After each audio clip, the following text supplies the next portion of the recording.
I hope everybody has had a great weekend, and I hope you guys are all ready for some yoga and a soothing story. Tonight's story is another story out of Clever Gretchen and Other Forgotten Fairy Tales, blah blah blah.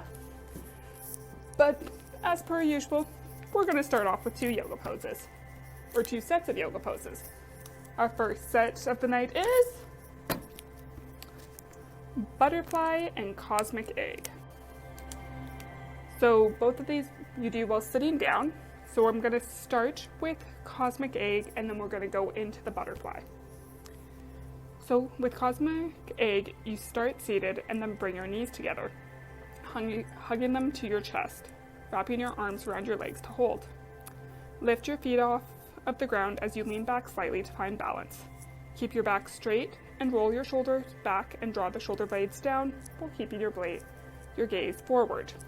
And we're going to hold each pose for 10 seconds.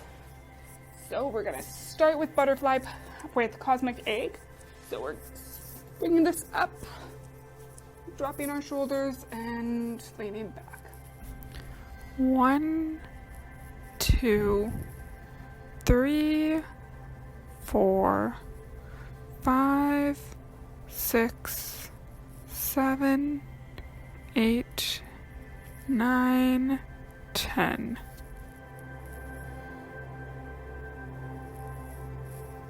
Alright, and rocking forward.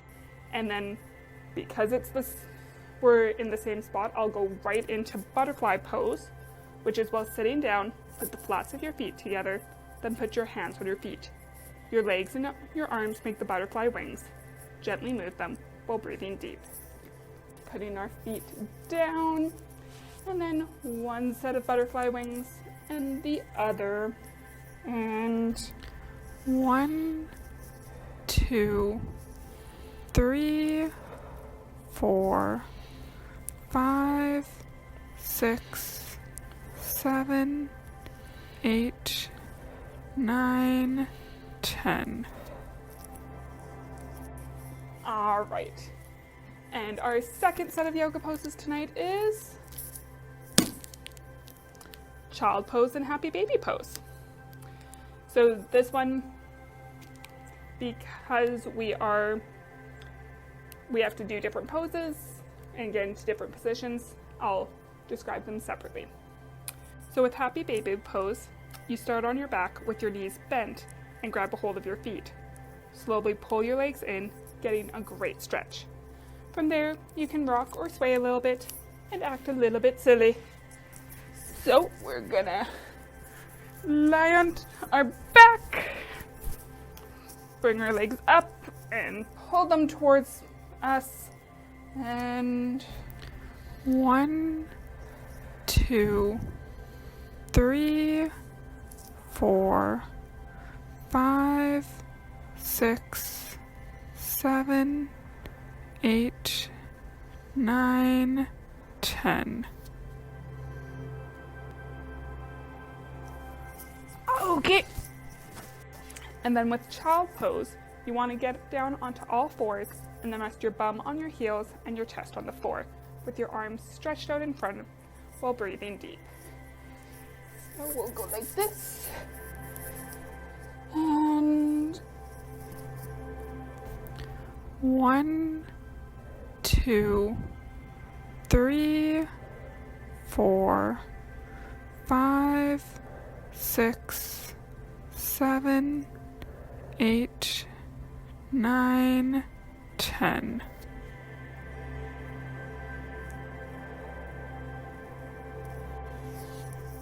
all right, let's do another round of deep breathing before we head over for our story.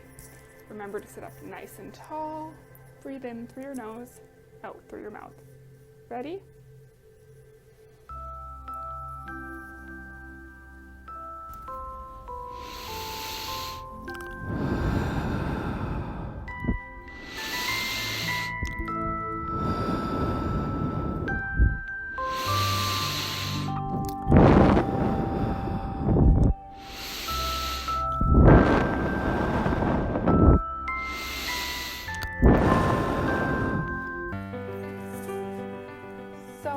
heads up, last week our story time was fairly short because I did nursery rhymes. This week it's going to be a little bit longer because again, I'm reading from Clever Gretchen and Other Forgotten Folk Tales. And these were collected by Alison Lurie, illustrated by Margaret Tomes, but these are just collections of fairy tales. And this is another one that maybe you guys haven't heard of, or maybe you've heard it in a slightly different format. And this is called The Baker's Daughter. There was once a baker who had 2 daughters. Though they were twins, they were different as winter and summer. One was generous, sweet, and good-hearted, while the other was selfish, greedy, and just plain mean. On a cold evening, when the wind swept the streets like a broom, the good-natured daughter was helping out in her father's shop. It was nearing the end of the night, and a poor, ragged old woman came in, leaning on a cane, and asked if she might have a bit of dough. "Certainly, Granny," said the girl, and she pulled off a fairly large piece. And then the old woman asked if she may bake it in the baker's great oven. "Oh, of course, Granny," said the baker's daughter. The old woman sat in the corner and seemed to sleep until the bread was done. Granny, wake up, your bread is done," said the girl, and then she cried out, "Why, look, that loaf has doubled in size." "And so it shall always be for you, because of your generous heart," said the old woman, who was really a good fairy in disguise. She flew to her feet, threw off her coat, and there she stood, all tall and shining and glistening. And she touched the girl with her cane. And from that day on, every loaf of bread, or cake, or pie, or pastry that the baker's daughter put into the oven came out twice as big. Time went on, and one rainy, cold evening, the ill-natured daughter was serving in her father's shop. The same ragged old woman shuffled in, leaning on her staff, and asked for a small piece of dough. The girl, rather grumpily, went off and just tore off a little tiny piece. For her father had told her she must be kind to beggars. And then the old woman asked if she could bake it in the oven. "Oh, very well, if you must," sighed the daughter. So the old woman again sat in the corner and seemed to sleep. And when the bread is done, the baker's daughter opened the oven door and saw that the dough had doubled in size. "That's too much for that little old lady." So she went, tore off an even smaller piece of dough, and put that in the oven. The previous loaf she set aside for herself.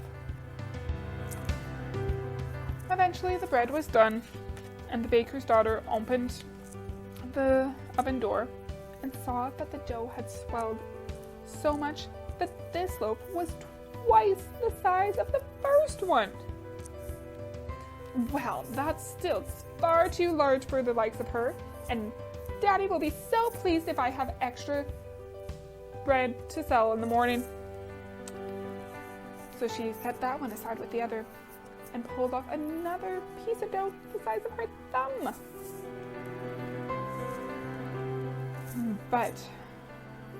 And she tossed that in the oven. But when she opened the door again, that little tiny bit of dough had swelled up so much that it almost filled the oven, and it was all shiny with sugar and full of currants and raisins. That is far too fine and far too large for the likes of her. This one is going to be all mine. By now, the old woman opened her eyes and sat up and asked if her bread was done. Oh, no, you fell asleep and I wasn't watching it and it got all burnt up in the oven. Oh, boo-hoo, said the girl, laughing. Is that all you have to say to me? Asked the old one. What else can I say? Cried the baker's daughter, laughing at her. And so it shall always be for you. The old woman flew to her feet, flung off her coat, and there she stood, all tall and shining and glistening. Henceforth, you will say nothing but boo-hoo. She struck the baker's daughter with her staff, and the girl turned into an owl, and flew out hooting into the night. Well, that baker's daughter did learn her lesson a little bit, and so now she helps out the farmers by catching the mice and the rats that would eat the grain. But the fairy is still mad, so she's still an owl. The end. This tale is the source of one of Shakespeare's lines in Hamlet. So this is a really old one. In Hamlet, there is a character named Ophelia who says, "The owl was a baker's daughter. Lord, we know what we are, but know not what we may be." I don't know. I just thought this was a story that you guys probably have never heard before. Let's go over and do our last round of yoga before we say goodnight. So are you enjoying these slightly different fairy tales? I hope so. Let's do our last set of yoga poses before we say goodnight.